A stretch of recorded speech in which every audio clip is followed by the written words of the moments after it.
You will hear a number of different recordings and you will have to answer questions on what you hear. There will be time for you to read the instructions and questions, and you will have a chance to check your work. All the recordings will be played once only. The test is in 4 sections. At the end of the test, you will be given 10 minutes to transfer your answers to an answer sheet. Now turn to Section 1. Section 1. You will hear a telephone conversation between a travel company employee and a customer. First, you have some time to look at questions 1 to 5.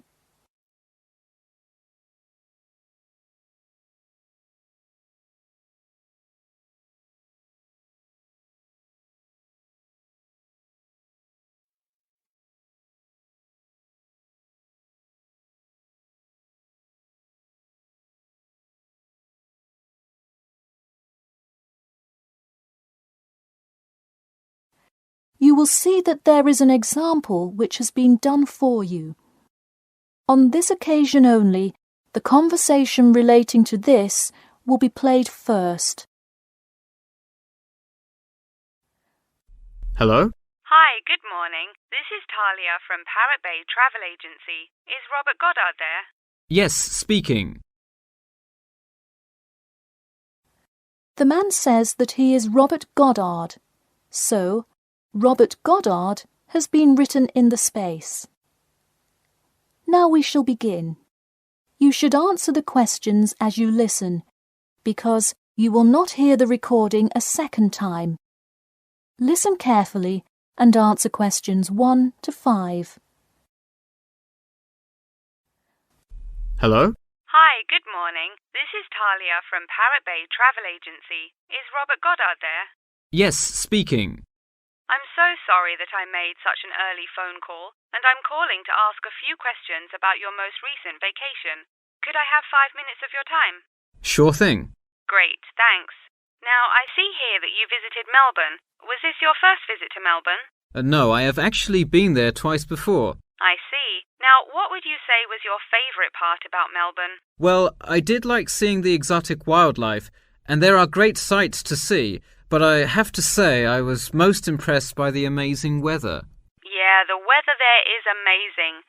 Which of the sites listed as part of our official tour did you see? And of those, which was your favourite? First I saw the theatre, which was beautifully designed.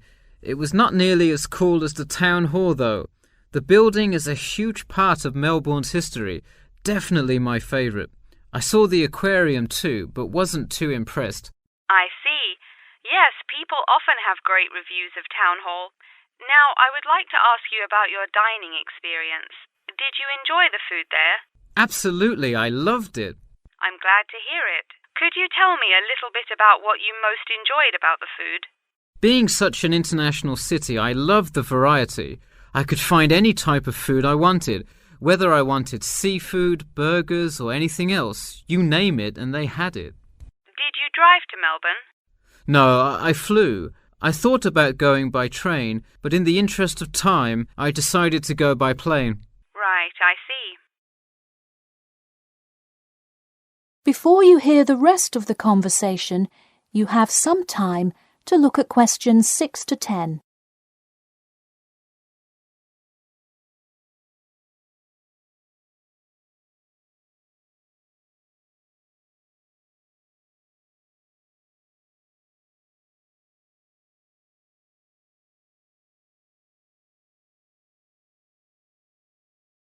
Now listen and answer questions 6 to 10. And would you mind telling me whether you are under 20, between the ages of 20 and 40, or older than 40? It would be nice if I was still under 20. My vacation probably would have been quite different. Actually, though, I just turned 41 last week. Oh, happy birthday. So, did you treat yourself and fly first class? No way. I would love to have a budget that high. I'm more in the mid-range income level. I wasn't always, though. I spent much of my life in a low-income household. I see. That answers my next question then, of income level. And what was the purpose of this visit? I had to go there on business a lot before and decided I would go there for tourism this time. I see. And what is your occupation? I am mainly a computer programmer. I also write for a travel magazine on the side, which is why I visited Melbourne before, but it's not my main source of income. I see. Wow, it sounds like you work a lot. Yes, I am very busy, which is exactly why I took a nice week-long vacation to Melbourne. I completely agree. Would you care to comment on your accommodation? My hotel was a good value. Staying in the city can get really expensive, so it was nice to find such a good price for the location and quality. I'm glad I didn't end up in some cheap motel in the middle of nowhere. I'm glad you didn't either. Well, thank you for taking part in our survey, and I'm glad you enjoyed your vacation. No problem. Take care. Section 2. You will hear a That talk is the about end the of main section points of 1. interest and You the now have improvements half a made minute in the to area. check your answers. First, you have some time to look at questions 11 to 15.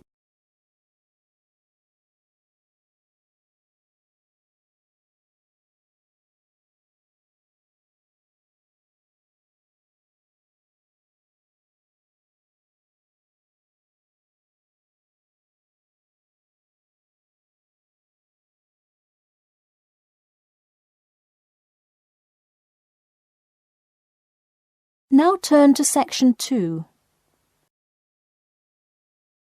Now listen carefully and answer questions 11 to 15. Thank you all for coming to our community meeting. As you know, we're excited to unveil our improvement plan as we look forward to the influx of tourists in the summer months. I'll start with a quick overview of the main points of interest in the area for anyone who may not quite know his or her way around yet, and then I'll get to the improvements made. First off is my favourite, the Science Museum, which is on the corner of St George Road. If you have not visited yet, I encourage you to go before the busy season. It is absolutely spectacular. There is even a flight simulator you can try out.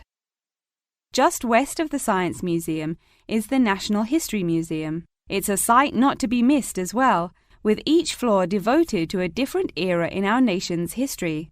There are special exhibits for children with interactive games and fun history lessons too. If you're looking for parking, it is available on the intersection of Queen Street and South King Street in the car park. Standard hourly and daily rates do apply. The best place for souvenirs is the shopping mall, though it gets extremely busy during peak times. You can get there from the Tube or the entrance on Timber Road, just south of Cornwell Road. This area has students everywhere, usually from the primary school across the street from the shopping mall. Classes often take field trips and engage in guided tours through the area. So that's the overview of the main sites, and hopefully by now I've given you a general idea of the area. Before you hear the rest of the talk, you have some time to look at questions 16 to 20.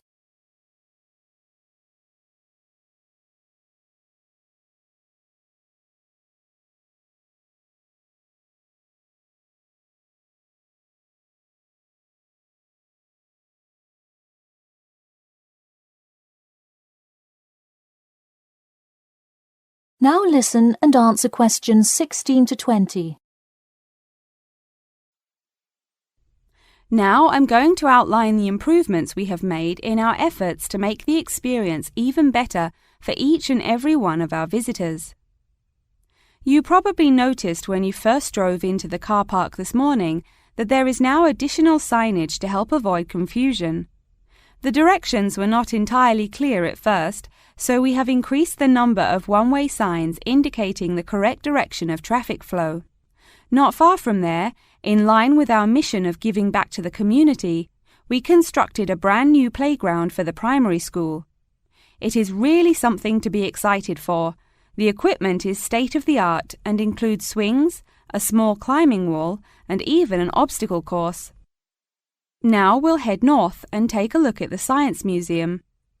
In response to our feedback from past visitors to the museum, there is now free information available outlining not only upcoming IMAX showings, but also natural wonders like meteor showers, eclipses, and other cool natural events. The Science Museum isn't the only museum improving the experience of its visitors. The National History Museum has added an entire new wing to its facility to accommodate the large crowds of people gathering to see the Civil War exhibit, Inventions Timeline exhibit, and other wonderful sections of the museum. The increase in space will definitely give a more calm, comfortable experience for visitors. And finally, remember when there was actually a line at the mall entrance from the tube station? It was terrible trying to get anywhere from the tube because foot traffic got so backed up sometimes. We have addressed that by adding another entry point into the mall from the other end of the platform to disperse the crowd. So those are the major improvements we have made. Clearly, having too many people that want to visit and enjoy what our community has to offer the public is a good problem to have, and I am confident that we have made the changes necessary to accommodate the growing interest in the area. As always, we welcome any questions, comments, or concerns about the new improvement plan.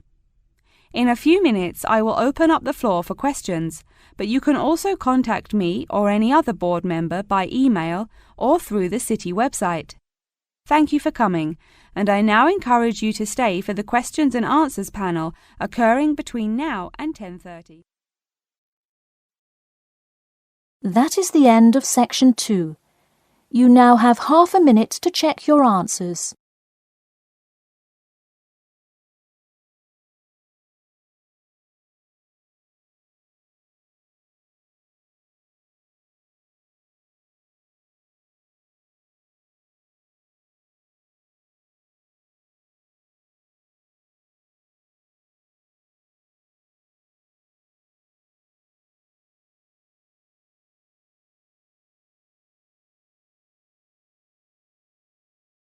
Now turn to Section 3. Section 3. You will hear two students called Jane and Mark talking to their tutor about the project assignments for their senior thesis. First, you have some time to look at questions 21 to 23.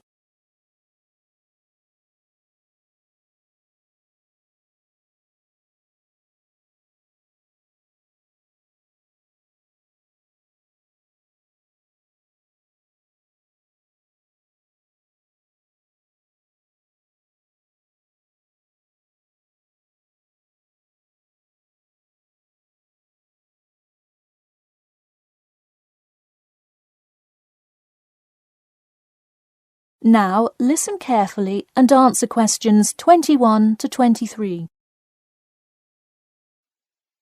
So, you were both given your project assignments for your senior thesis today, right? Yes, and we already have to submit our topics next week. But how could they give us a grade this soon? No, next week's due date will not be counted towards your final grade. The teachers are just going to read your topic and give you feedback.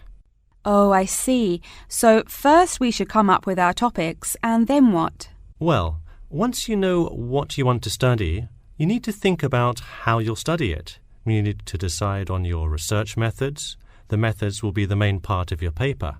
What about the results section? Well, I can give you feedback on that, but you will be the one carrying out an experiment, and thus will have to produce the results on your own. What I would like to do today is practice writing research papers before you even begin your report. I'll give you samples of old data from past experience, and you can practice writing results and drawing conclusions.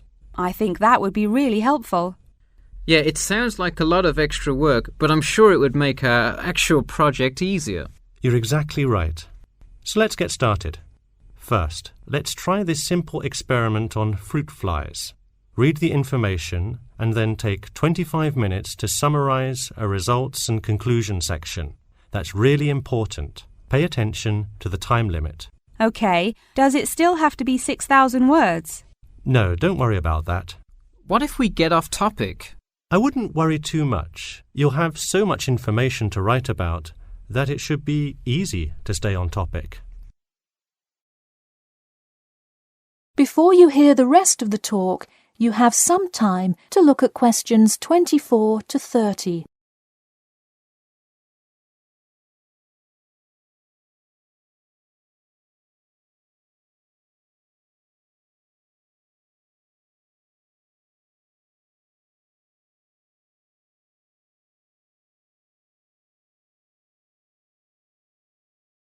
Now listen carefully and answer questions 24 to 30.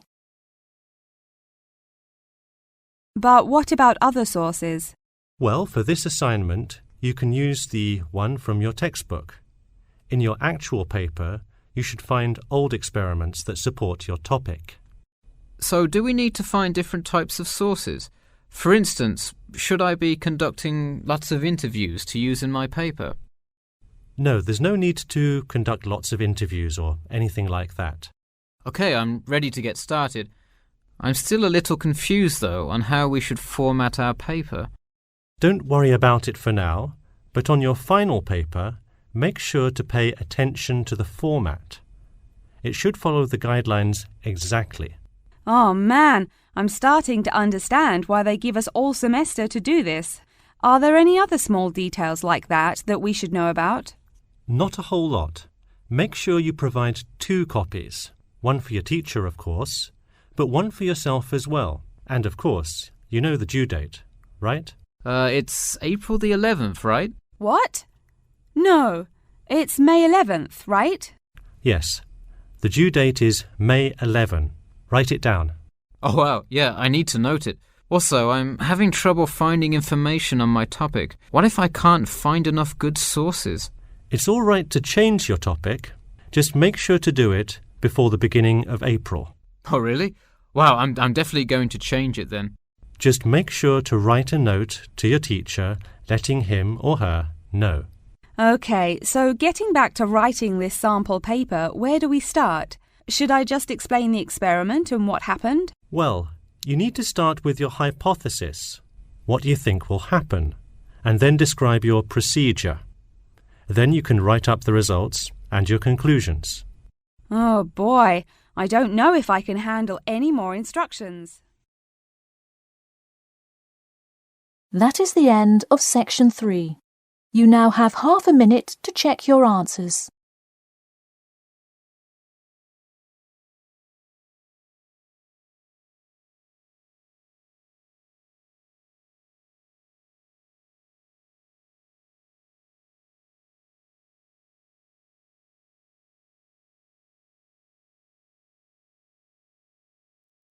Section 4. You will hear part of a lecture about factors you should consider when creating advertising materials and the effects they can have on your product sales. First, you have some time to look at questions 31 to 40.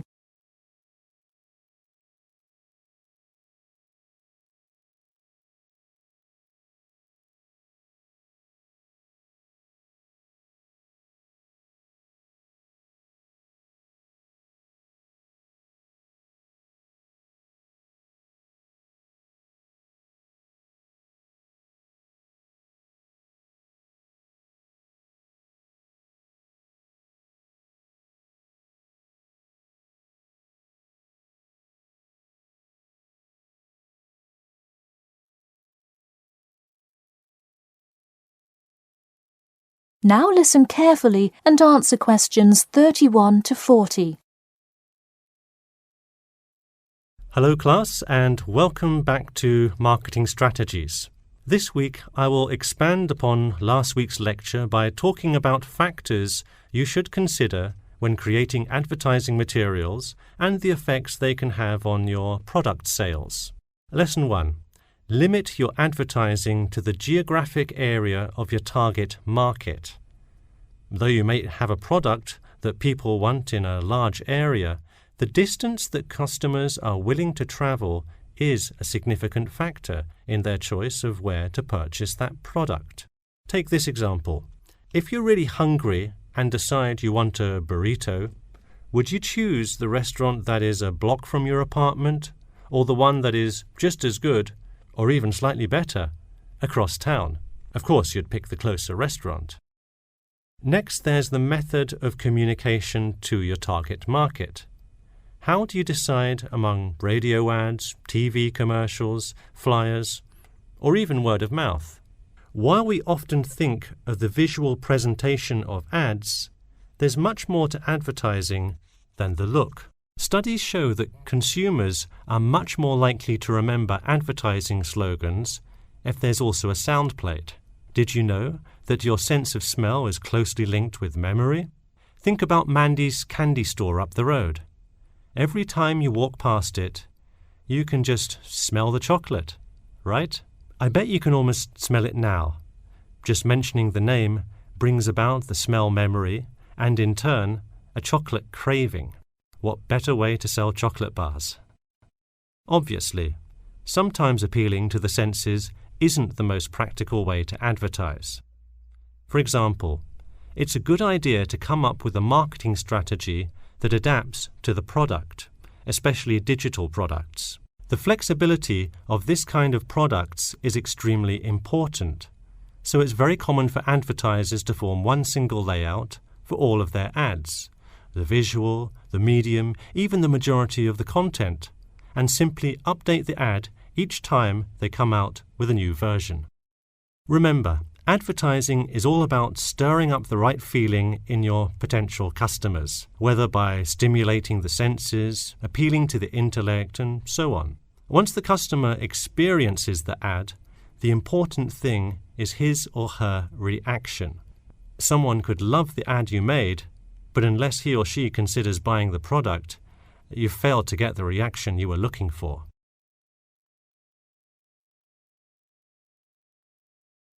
So once you have successfully reached your target customer, and you have his or her business, often you'll want to expand to a larger market. More often than not, the same marketing strategies you used in your small campaign may not work for a larger audience. The larger you scale your product, the more factors you must consider. For instance, Apple operates worldwide, so they must tailor their advertising for each market they enter. Often you'll see Apple ads on international flights that appear not only in English, which is the lingua franca of most regions, but also in the native languages of the majority of passengers. I travelled to Russia last week, and it was really interesting to see the same Nike ad that I've seen 100 times, except this time it was in Russian. Okay, going back to the medium of the advertisement, even after choosing to create print ads instead of radio announcements, television commercials, etc., there is more to consider. If you print your ad in a newspaper, it will be read by a far different audience than if you print your ad in a popular magazine. Would you put an ad for the new Justin Bieber album in a newspaper? Probably not, because that product is most suitable for youths. Let's face it, do you know anyone under the age of 25 that buys a newspaper? No. Now let's try a few strategy exercises. Imagine you're a company that is aiming to improve the environment by making products that reduce human waste. How would you advertise your product? Clearly it would send the wrong message if you put up flyers or other materials that cause lots of waste paper. Consider instead putting commercials on the Health Channel or buying ad space on websites like UNESCO. Or here's another example. What is one great place to advertise suntan lotion?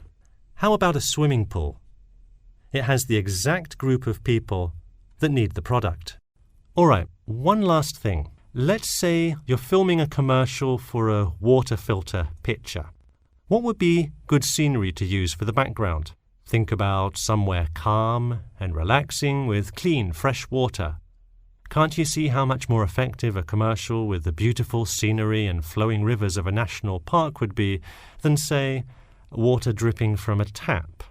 So to wrap things up today, think about the geography of your target market, the type of marketing material you should use, and the most effective way to appeal to the customer in order to make a successful ad campaign. That is all I have for you today. Make sure to read through Chapter 8 for Monday if you have not done so already. Okay, now I'd be happy to answer any questions you may have. That is the end of Section 4. You now have half a minute to check your answers.